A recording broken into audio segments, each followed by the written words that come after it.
Le jugement dernier par les Nicolas et Nicolas à Bruxelles pour toute la Belgique entière. Si vous adorez le cinéma, écoutez ça. Yeah. C'est bien, hein?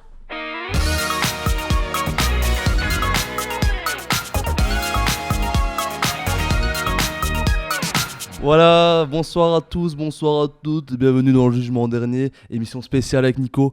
Pourquoi Salut. je dis spéciale? Parce qu'on n'est pas au cinéma, hein, on fait un petit, entre guillemets, un show, mais c'est pas vraiment un show. Il faut noter que c'est la première fois qu'on le fait avec un public. Voilà, en flou, comme vous le voyez, en avant-plan. Donc ce n'est pas un show, puisque nous allons parler de deux films. Nico va nous parler de deux films Oui, que moi deux je n'ai films pas que vu, je va nous vais faire voir. une petite critique, une petite chronique plutôt sur Oui. ces deux films. Hein. Chronique Kinema. Son of Soul et Black. Donc on fait d'abord cette émission pour toute autre chose. Hein. Vous pouvez nous suivre sur le hashtag je suis Diesel. Parce que le prix a encore monté. Yes. Voilà, non, nous sommes pas là pour parler des attentats de Paris aujourd'hui. Tout a été dit, ou pas dit, mais Tout était Pas- dit ou comme- pas dit, hein. comme disait Marshall, I'm not afraid. C'est vrai. Le jugement dernier n'est pas destiné à faire de la politique ou quoi que ce soit. On est là dans le fun, Nico. Gros Fonzie. Gros Fonzie que je dis que voix. Oui, Son of Soul, donc réalisé par Lars MS, donc avec Geza Rohrig, putain l'accent, Levente Monar, Urs Rensch, s'il nous regarde je suis désolé. Donc c'est un drame il nous regarde sûrement. hongrois, octobre 1944, Auschwitz.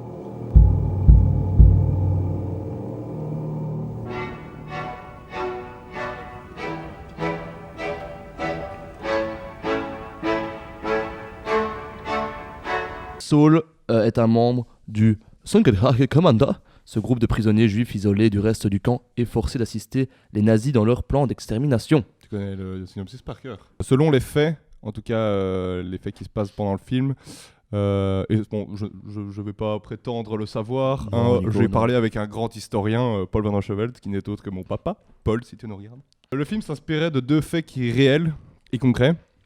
Un qui se passe effectivement à Auschwitz et l'autre se passe à l'autre camp d'extermination, Sobibor. La première chose qui m'a marqué avec ce film, c'est le point de vue adopté.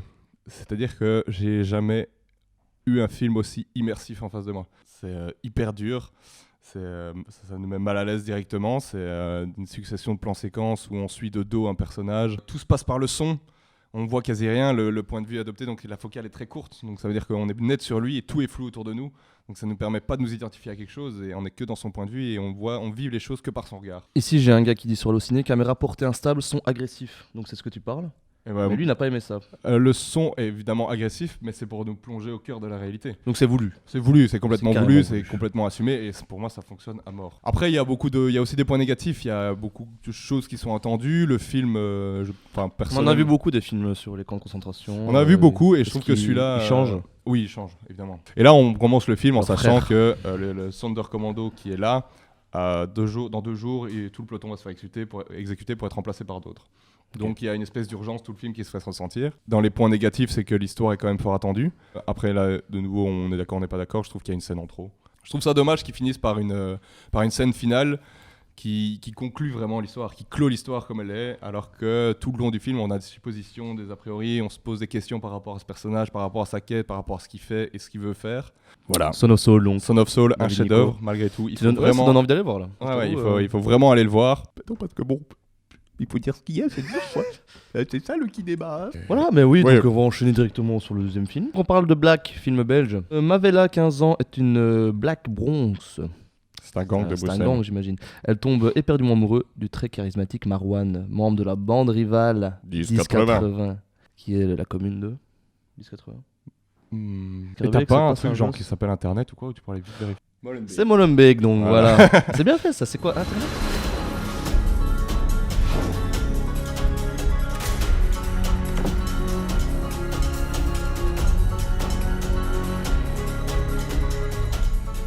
Donc les deux jeunes gens sont brutalement contraints de choisir entre la loyauté de leur gang ou l'amour qu'ils éprouvent l'un pour l'autre. Oui, alors on va pas se mentir, c'est Roméo et Juliette dans les gangs de Bruxelles. Voilà, moi hein. c'est ça qui... J'ai pas été le voir mais c'est ça qui me refroidit. On dirait un peu, Très, très franchement, ce il était une film, fois dans le Bronx ou Romeo et Juliette quoi. comme je viens de dire, au niveau de l'histoire, c'est du très très banal. hein. C'était un décorum quoi. Voilà, c'est. Je salue Thierry Doulet, mon professeur. Voilà, c'est un décorum. Un film très très dur, très violent.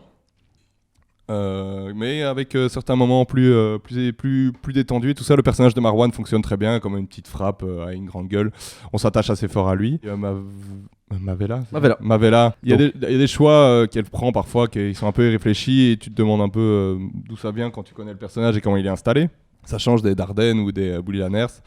Ça fait du bien, quoi. Voilà, ça fait du bien. Ça fait 2 fois déjà depuis les émissions que je cite Bully Lanners. Oui, c'est vrai. Parce que c'est vrai que, en tout cas, personnellement, pour justifier par rapport au fait que je sorte ça, et quand ça tombe bien qu'on parle d'un film belge francophone qui se passe à Bruxelles, je crois vraiment qu'il y a une espèce de ras-le-bol du cinéma wallon social, gris, avec un ciel bas et un canal qui s'est pendu. Enfin, tu vois, du Brel qui raconte, tu sors de ce film sans avoir l'impression de vivre dans un pays où tout se passe dans les mines et dans la misère à Charleroi, quoi.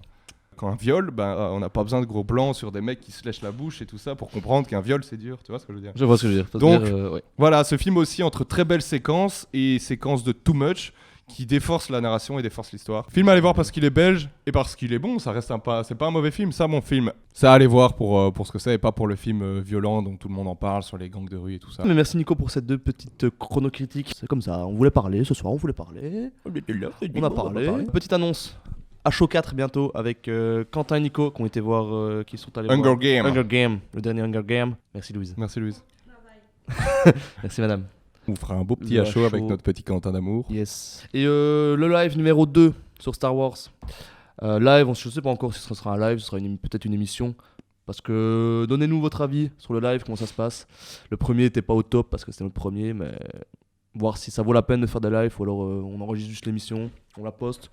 On verra, Inch'Allah. Et voilà, donc ça, ce sera le week-end du 20, ce live numéro 2, le 20 décembre. Merci beaucoup de nous avoir suivis. Le hashtag, je suis Diesel, n'oubliez pas. Dur. À bientôt les lardons. Allez, bisous, bisous. Et à bientôt.